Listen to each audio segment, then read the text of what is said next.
আসসালামু আলাইকুম এভরিওয়ান, আশা করি আপনারা সবাই অনেক বেশি ভালো আছেন। সো ক্লাস 9-10 এর ত্রিকোণমিতি করার জন্য কিছু সূত্রের প্রয়োজন। সূত্রগুলো কিন্তু না জানলে আপনারা ত্রিকোণমিতিকের অঙ্ক করতে পারবেন না। সো আমরা আজকে নিয়ে আসলাম ত্রিকোণমিতি করার জন্য যত সূত্রের প্রয়োজন, আমরা সব সূত্র ত্রিকোণমিতি করার জন্য যত সূত্রের প্রয়োজন হবে সব সূত্র কিন্তু আমরা আজকে মুখস্থ করে নেব। সো আপনারা অবশ্যই একটি একটি সূত্র মুখস্থ করে নেবেন। সো আমি প্রথমে সিরিয়াল অনুযায়ী একটি সূত্র আপনাদের লিখে দিচ্ছি। সো আমরা 1 নাম্বার দিয়ে লিখতেছি প্রথমে সাইন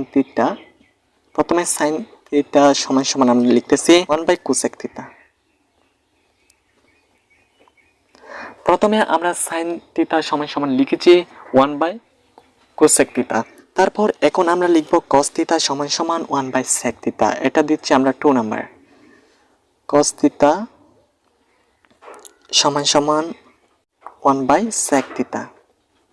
তারপর আমরা লিখতেছি 3 নাম্বার পয়েন্ট দিয়ে এটা নাম দিয়ে দিচ্ছি আমরা tan থিটা সমান সমান sin theta by cos theta. এটা দিচ্ছি আমরা sin theta by cos theta.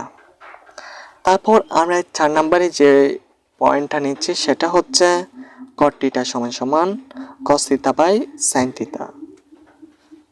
cot theta সমান সমান আমরা নিচ্ছি cos theta by sin theta.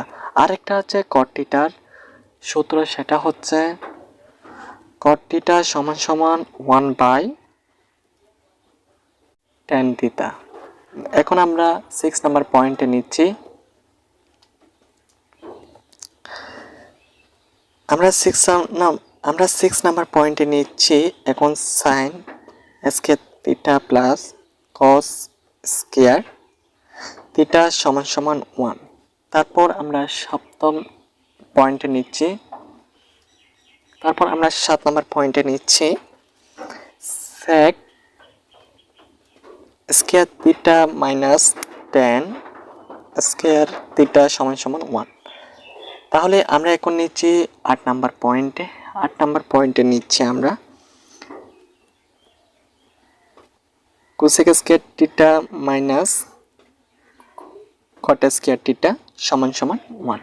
তারপর আমরা 9 নাম্বার নিচ্ছি 9 নাম্বার পয়েন্ট। 9 নাম্বার পয়েন্টে নিচ্ছি আমরা sin into 90 degree minus theta সমান সমান cos থিটা।